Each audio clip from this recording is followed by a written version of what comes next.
I'm A.K. Dwivedi and welcome to online classes of English in Shivaji Group of Institutions. Students, in my earlier video, I had explained you exercises of this chapter, that is The Road Not Taken. This is a poem. Okay? तो इन my earlier video मतलब मैंने इसके पहले आपको video में इस poem की कुछ एक्सरसाइज एक्सप्लेन की थी and today I am going to explain you more exercises from F. Okay, so be ready and try to understand.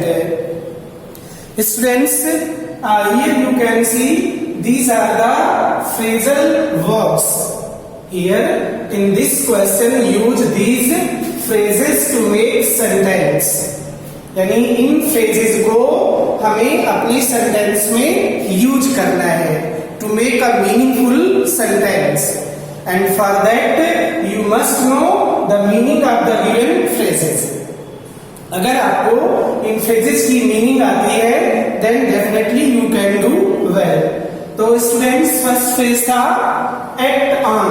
Act on means असर डालना या के अनुसार कार्य करना. ओके, एक्ट ऑन मीन्स असर डालना, एक के अनुसार काम करना. That means to effect something और to do according to someone और समथिंग. ओके, तो सेंटेंस में यूज करते हैं I will act on your advice. मैं आपकी एडवाइस के अकॉर्डिंग काम करूंगा. ओके, तो ये मैंने एक सेंटेंस बना दिया. You can make your own sentence.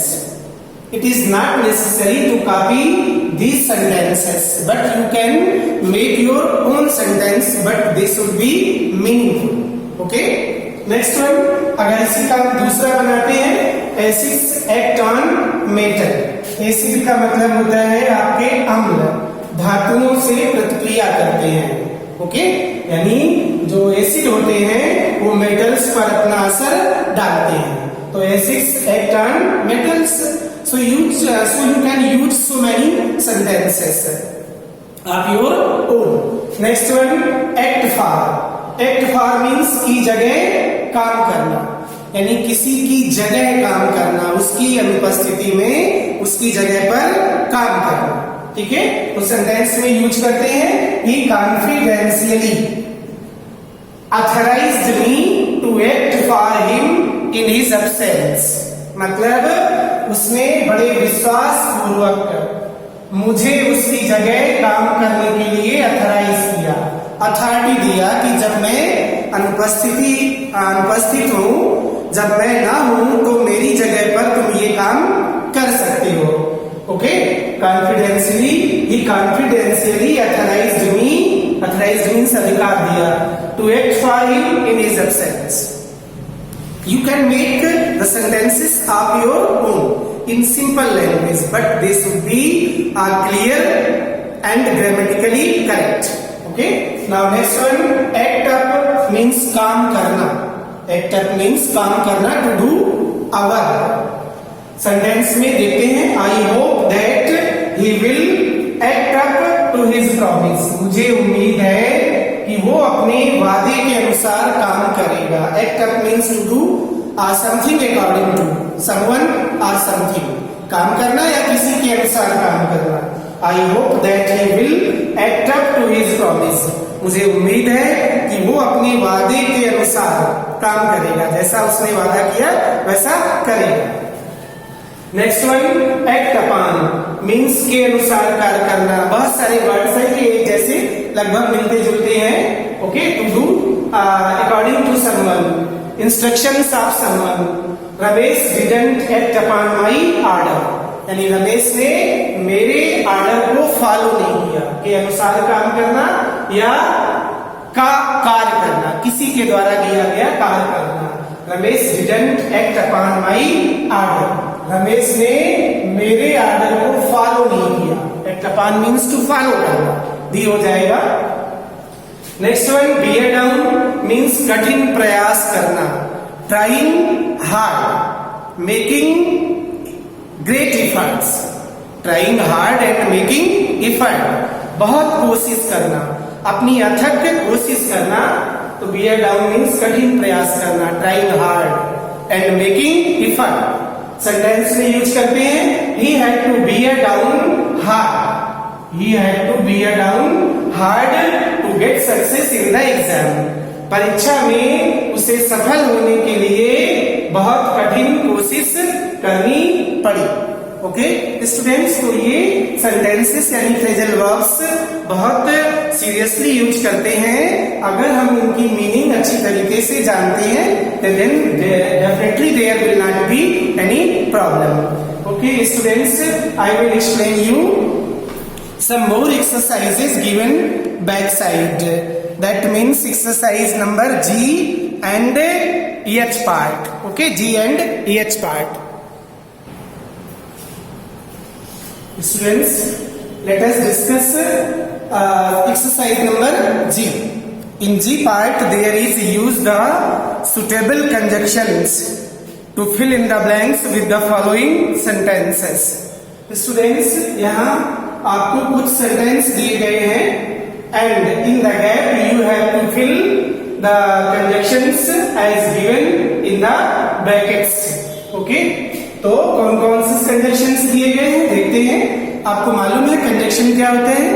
Conjunctions are the joining words, conjunctions are the words that join two sentences और टू फ्रेजेस।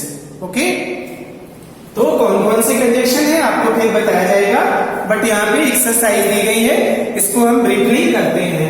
फर्स्ट वन है we shall start, space is given, you were ready. मतलब क्या हुआ इसका? हम तभी start करेंगे जब आप तैयार हो जाएंगे। तो देखिए यहाँ पे आपके ऑप्शन दिए गए हैं एज वेन। एज का मतलब क्योंकि होता है और वेन मीन्स जब। तो यहाँ पे सुटेबल कंजक्शन कौन सा आएगा? व्हेन। व्हेन कर दीजिए। आपको अगर कंजक्शन की मीनिंग पता है तो definitely there will not be any kind of problem. तो यहाँ पे हमें क्या लिखना होगा? When. We shall start when you are ready. Okay, now second sentence, he works dash dash he may earn money. वो काम करता है ताकि पैसा कमा सके। इसका मतलब क्या है? वह काम करता है ताकि पैसा कमा सके। तो कंजक्शन यहाँ पे दिए गए इन दैट, सो दैट, ताकि। यहाँ पे हिंदी में अर्थ क्या निकल रहा है? ताकि, इसलिए। तो इसका जो सुटेबल कंजक्शन होगा so that. So that means होता है ताकि, उद्देश्य, ये पर्पस बताता है किसी काम के करने का purpose. So that is used to tell the purpose of doing an action. ठीक है, वो काम करता है, उसके काम करने का उद्देश्य है पैसा कमाना। तो यहाँ पे सुटेबल कंजक्शन हम क्या यूज करेंगे? so that. So right here, so that. So that वह काम करता है ताकि पैसा कमा सके। नेक्स्ट वन देखिए, सी फेल सी ड्रैंक डर्टी वाटर। वह बीमार पड़ गई। क्यों बीमार पड़ गई? उसने गंदा पानी पिया था। क्यों बीमार पड़ गई? क्योंकि उसने गंदा जल पिया। तो यहाँ पे आपको ऑप्शन दिए गए एंड बिकॉज। तो बिकॉज ये मतलब होता है क्योंकि, रीजन बताता है, एंड का मतलब और होता है। तो यहाँ पे सुटेबल कंजक्शन हम यूज करेंगे बिकॉज। तो राइट हियर बिकॉज। ओके, वह बीमार पड़ गई क्योंकि उसने गंदा जल पिया था। Okay, now next one, fourth number, many वर इंटरव्यूड। बहुत से लोगों का इंटरव्यू लिया गया। डैश डैश फ्यू वर सेलेक्टेड। तो यहाँ पे आपके ऑप्शन दिए गए हैं, कौन कौन से आपके ऑप्शन दिए गए हैं? But and only. But only, बहुत से लोगों का इंटरव्यू लिया गया लेकिन फ्यू। फ्यू मीन्स कोई भी नहीं। आप फ्यू मतलब कुछ और फ्यू मीन्स कोई भी नहीं। तो यहाँ पर क्या होगा? बट कंजक्शन, लेकिन कोई भी सेलेक्ट नहीं हुआ। So right here but. Okay, but means लेकिन। Next one, he was annoyed. वह नाराज था। He didn't beat the child. वह नाराज था, he didn't beat the child, फिर भी उसने बच्चे को पीटा नहीं। अगर नाराज है आपके टीचर या मदर या फादर, तो उसका जो इम्पैक्ट होता है, एक्शन होता है, थोड़ा कुछ गलत होता है, लेकिन उसने ऐसा नहीं किया। तो यहाँ पे आपके ऑप्शन दिए गए बट और येट, तो हम यहाँ पे कौन सा यूज करेंगे? यद्यपि दोनों ही सुटेबल है, बट बेटर होगा हम यूज करें येट। बट का प्रयोग बट यूज करेंगे, नॉट येट। बट का प्रयोग ज्यादातर निगेटिव सेंस में होता है, लेकिन उसने बच्चे को पीटा नहीं। और येट का प्रयोग ज्यादातर, मीनिंग तो लगभग ऐसी है, बट हम येट का प्रयोग दो के साथ करें तो ज्यादा बेटर होता है। ठीक है, तो हम यहाँ पे क्या यूज करें? बट, लेकिन उसने बच्चे को नहीं पीटा। Next one, complete the sentences. Next exercise आपकी है कंप्लीट द सेंटेंस। यहाँ पे आपको सेंटेंस कंप्लीट करना है। कुछ कंजक्शंस दिए गए हैं। Write to me as soon as, मुझे लिखना। आगे आप सुटेबल वर्ड्स जोड़िए जो भी पॉसिबल हो। इसमें कई तरीके हो सकते हैं। एज सून एज पॉसिबल, जितनी जल्दी संभव हो सके, या write to me as soon as you reach there, write to me as soon as you reach to Mumbai, write to me as soon as you reach to Shimla. तो meaning के according यहाँ पे हमें फिल करना होता है, कुछ भी कर सकते हैं। तो write to me as soon as you, मैं लिख दे रहा हूं यहाँ पे, आप कुछ भी अलग डिफरेंट बना सकते हैं। As soon as you reach there, जैसे ही आप वहां पर पहुंच जाएं, मुझे आप लिख लो। Okay, next one, we shall sit to eat when, हम लोग खाने को बैठेंगे। व्हेन, जब, कब। जब कुछ सेंटेंस बना दो, जब पिताजी ऑफिस से आ जाएंगे, जब माँ खाना तैयार कर लेगी। ठीक है, तो कुछ भी मीनिंग के अकॉर्डिंग आप यूज कर सकते हैं। मैं यहाँ पे आपको लिख रहा हूँ, we shall sit to eat when father comes back from the office, when father comes back from office. Okay, यानी हम लोग तब खाना खाएंगे जब पिताजी ऑफिस से वापस आ जाएंगे। Okay, you can choose other words also. When, we shall sit to eat when the bell rings, जब घंटी बजेगी ना। When it is lunch break. Okay, now next one, he must go to the temple and, से मंदिर जाना चाहिए। And, और क्या करना चाहिए? मंदिर हम क्यों जाते हैं? टू वर्शिप गॉड, प्रार्थना करने, पूजा पाठ करने के लिए। तो हम क्या लिख सकते हैं? He must go to temple and pray to God, and pray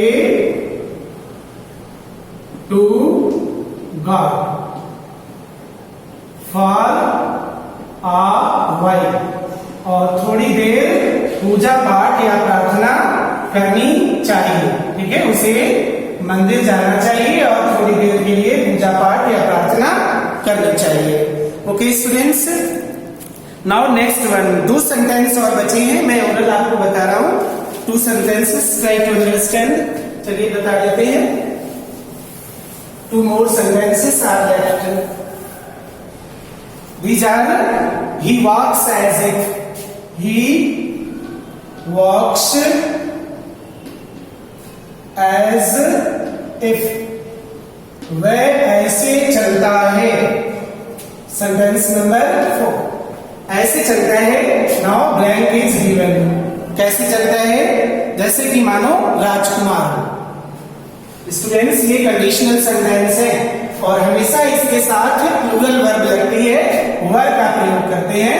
as if he were a prince, जैसे कि मानो वो राजकुमार। ठीक है, ऐसे सेंटेंस में, कंडीशनल सेंटेंस में जो पॉसिबल नहीं है, उसमें हम वर का ही प्रयोग करते हैं। She talks as if she were princess, वह ऐसे बात करती है जैसे कि मानो राजकुमारी हो। तो हमेशा हम वर का ही प्रयोग करते हैं। Okay, prince.